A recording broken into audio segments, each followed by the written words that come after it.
standing at the corner of Lakeshore and Jackson Street in Chicago. This is where the start of Route 66 is. Some 80 years ago, when they laid out the highway from Chicago to Los Angeles, they started here at this intersection. Believe it or not. Okay, 2 days ago, August the 24th, at 5:18 in the morning, Friday, I was at this intersection. I came down Lakeshore, where all these guys are coming. There wasn't that much traffic then. It's pitch dark. And I turned and went down Jackson Street and started my odyssey to the West Coast. Sears Tower in the clouds. Now, you go a couple blocks, and Jackson, on the other side of Michigan, becomes one-way eastbound. So to follow the 66 corridor out of town, you have to jog over one block to Adams, which is what I did, and was pretty soon was out in the countryside. So this is it, and right behind me, Lake Michigan. So you can't go any further east without getting wet. Well, if you ever plan to motor west, Jack, take my way, it's the highway, that's the best.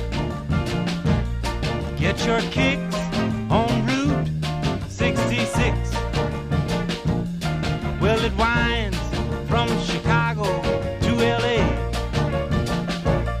more than 2,000 miles all the way. Get your kicks on Route 66. Well, it goes through St. Louis, Joplin, Missouri, Oklahoma City looks so pretty, you see. Amarillo, Gallup, New Mexico, Flagstaff, Arizona, don't forget Winona, Kingsman, Barstow, San Bernardino. Won't you get hip to this kindly tip and take that California trip? Get your kicks on Route 66.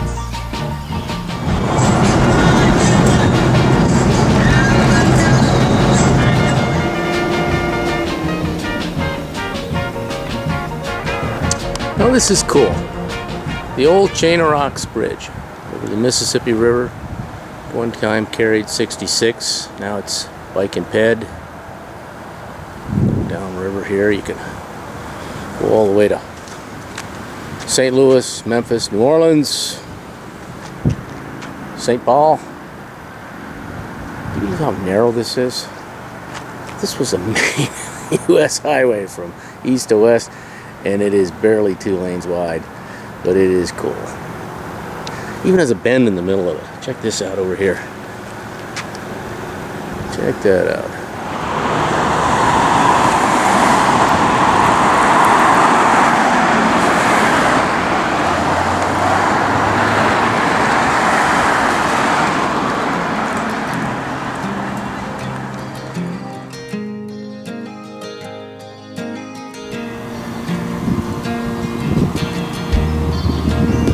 Try this place out. I might like it.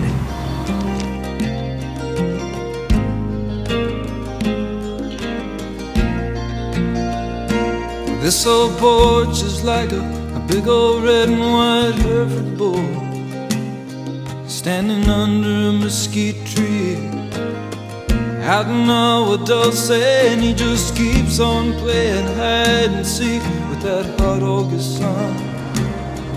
Just a sweating and a panting, 'cause his work is never done. And this old porch is like a steaming greasy plate of enchiladas with lots of cheese and onions and a guacamole salad. Original pavement. This is one of the rare segments where you're not only on the old alignment and on the old road, you're on the old pavement. A little while back, I passed a 66 Insignia, faded paint on the road. Pretty cool.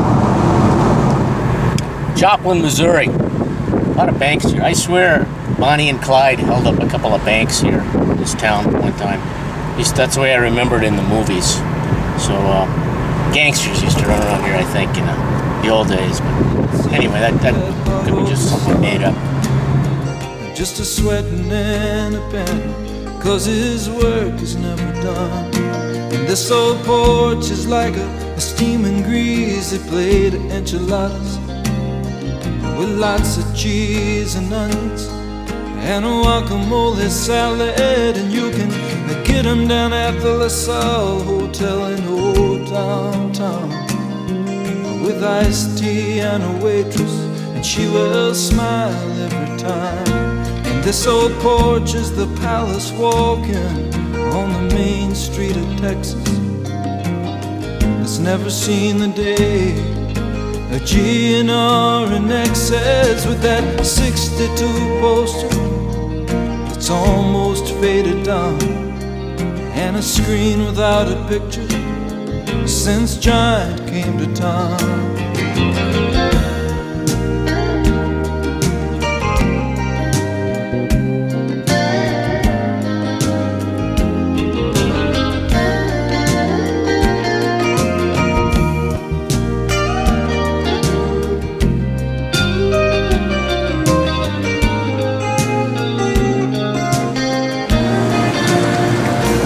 This old porch is like a weathered graveyard. 70 years of Texas. He's doing all he can. Must be not off to season. give in to the city. We got the off season and rate. he always takes the rent late so long. Stroud, Oklahoma. Somewhere between Tulsa and Oklahoma City. Really hot day today. 98 in Tulsa, so it's going to take 2 of these to put out the fire. But I found my quintessential, stereotypical Route 66 motel, the Skyliner, where I'm staying tonight. And in a moment I'll show you what it looks like. Didn't have to call ahead. Very nice ownership, new management. Norman, nice man, speaks fondly of his mother.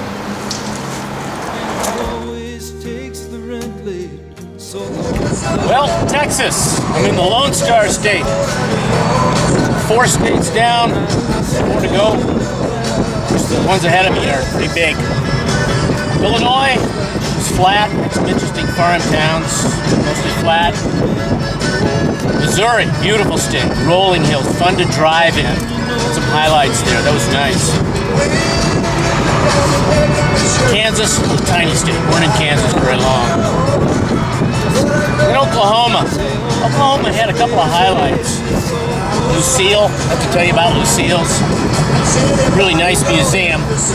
Mostly Oklahoma's a state I got lost in a lot. Shouldn't say lost. Knocked off course. Relied too much on the road signs, and they didn't put up enough signs, and every now and then I missed a turn. Had to do a lot of backtracking in some cities. That's okay. Texas, first impression of Texas? It's gonna be hot. Right now it's 101. Woo! Hungry-dunk. No wonder they call it the Texas Panhandle. This close to the fire, what else you gonna call it? Yeah, this old porch is just a long time for waiting and forgetting. The next time you're watching the movie Cars, look for this building in downtown Radiator Springs.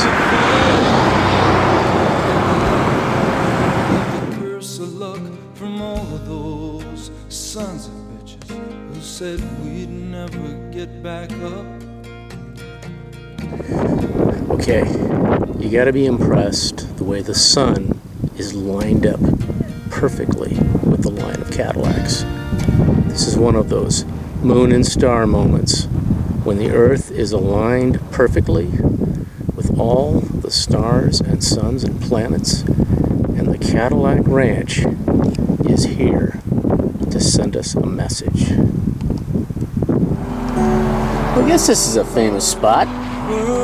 Milestone of the trip, 1,139 miles down, 1,139 miles to go. And after all this, I'm only halfway. Oh, great, I get a lot more fun left on the trip. You put a white line in the road here. It's kind of cool. Kind of neat. So this is Glen Rio. It's a real ghost town. First one I've ever seen. A couple people still living there. I heard a dog barking. Saw a new car.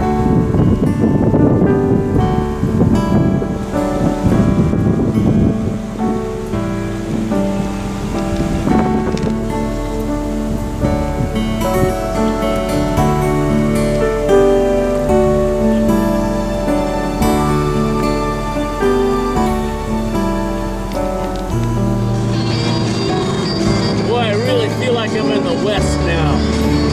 Woo! New Mexico ahead.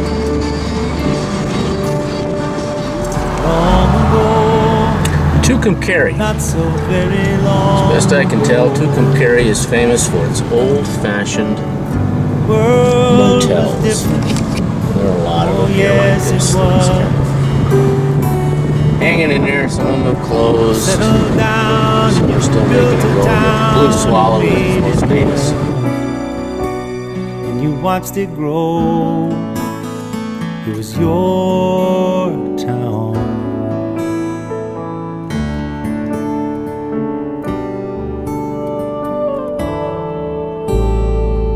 Time goes by, time brings changes, you change too. Nothing comes that you can't handle, so on you go. You never see it coming when the world caves in on you, on your town. There's nothing you can do. Main Street isn't Main Street anymore. Lights don't shine as brightly as they shone before. Tell the truth, lights don't shine at all in our town.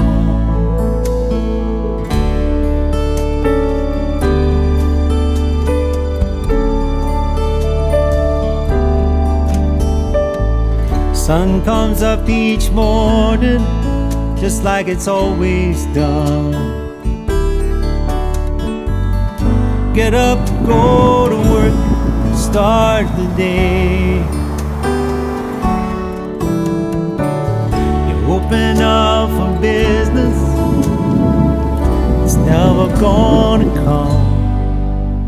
As the world rolls by a million miles away. Main Street isn't Main Street anymore. No one seems to need us like they did before. It's hard to find a reason left to stay, but it's our town. We love it anyway. Come what may, it's our town.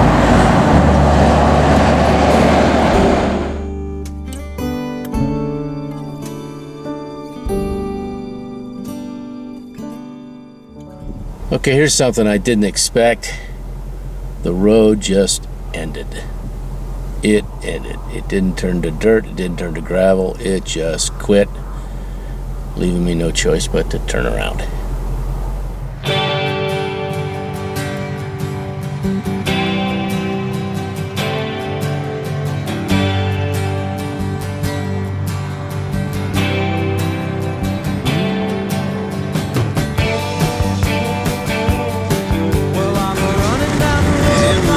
Look at that. Radiator Springs has to be down here somewhere. She's a friend of mine. Take it easy, take it easy.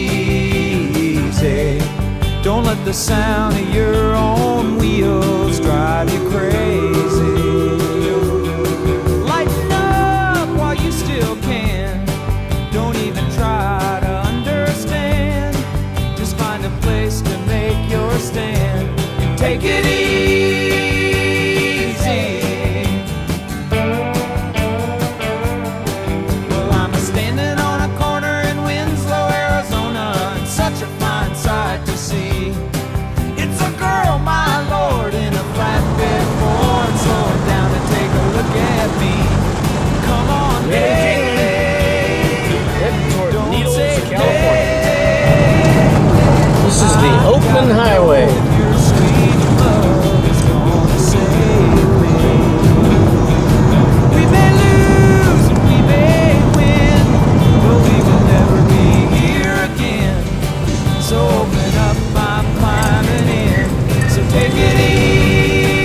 the sound of your own wheels make you crazy. Come on, baby, don't say maybe. I gotta know if your sweet love is gonna save me.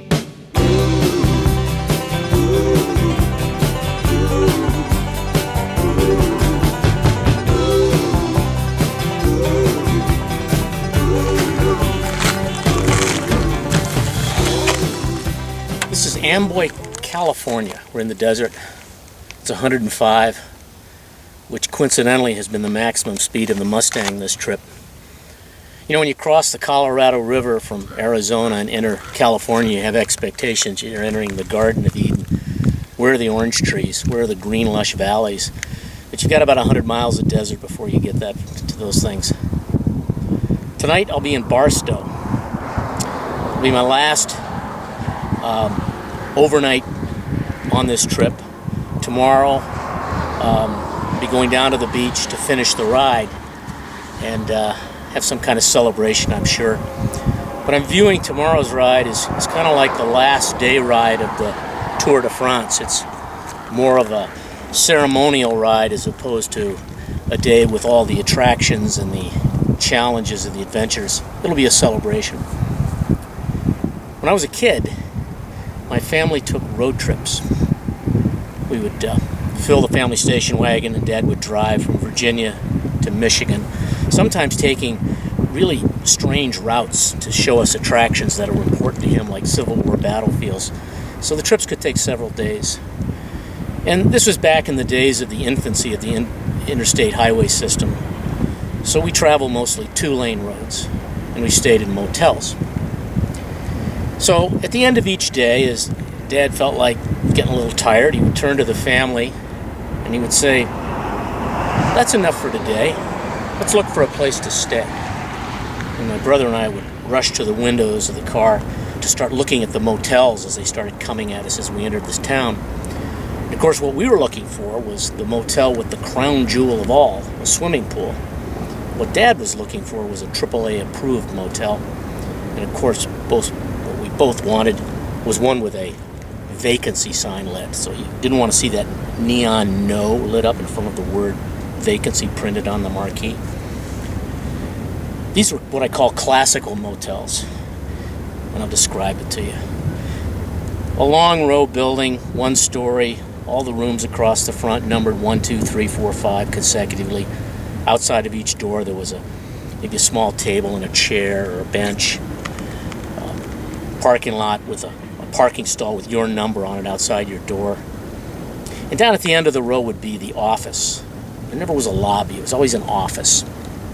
And outside was a newspaper stand and a Coke machine. And when you got your room key, it was a real key, attached to some big plastic thing. It wasn't a card. So we'd go to our room and Mom would start unpacking and start dealing with the dirty laundry and the picnic lunch. And Dad would sit outside poring over his AAA maps to determine what's in store for us tomorrow. And my brother and I frolicked in the pool. In the last week, I'll bet I've seen 100 motels that fit that description, classical motel. About half of them were closed and abandoned. Maybe half of them were still in operation, some of them successfully. And of course, the story behind these is that many of them that were located on the old 66 route lost a lot of business and went out of business when the interstates were built and took the traffic with them. Just kind of a sad story. But they're casualties of progress. And one of the stories that I got from this trip that I'll always remember, it's not necessarily related to a motel, but has to do with progress. It's the story of Lucille's Roadhouse. Lucille's Roadhouse was in Hydro, Oklahoma. Just a small place, sitting right on Route 66 for travelers. 2 gas pumps underneath an awning, small stucco building. Cars going in either direction could steer off, park under the awning, get gas, maybe put air in their tires, check their oil and water, go inside, get something soft to drink and a sandwich, and then be on their way. Well, when the interstate highway system came along in the late 50s, the interstate was built 150 feet from Lucille's doorstep, right there, right across the road from 66. Of course, the nearest interchange to the interstate was 5 miles away. Lucille lost the business, went out of business. Kind of a sad story, I thought, when I was standing there a couple days ago, walking around the old building, which is now a historical monument, reading the plaques and the history and so forth. Then I got in the car and I drove the 5 miles up the road to the next interchange, and there I discovered the new Lucille's. Lucille's Roadhouse, Part 2. Looks just like the old one. Even has the 2 fake gas pumps underneath the stucco awning. But Lucille's, too, caters to what travelers want today. They want a travel plaza. So there's a restaurant, and a bar, and a gift shop, and all that stuff. It's doing quite well. So Lucille, or those who inherited the store from her or bought it from her, they did okay.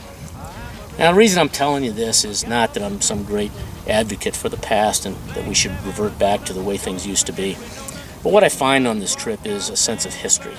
And Lucille's story and the story of these motels are a sense of history. Part of my youth, what I remember, is coming back to me as I take this trip. And I'm having a really good time remembering those things. Well, making good time, it doesn't mean the same thing as I'm going fast and I'm keeping a pace and I'm keeping a schedule. I'm just having a good time. So, Springfield, Missouri, just leaving it now, heading toward Oklahoma. Should be there in a couple hours. But who cares? I'm here when I get there. Nice day. Sunday morning, light traffic, beautiful day. California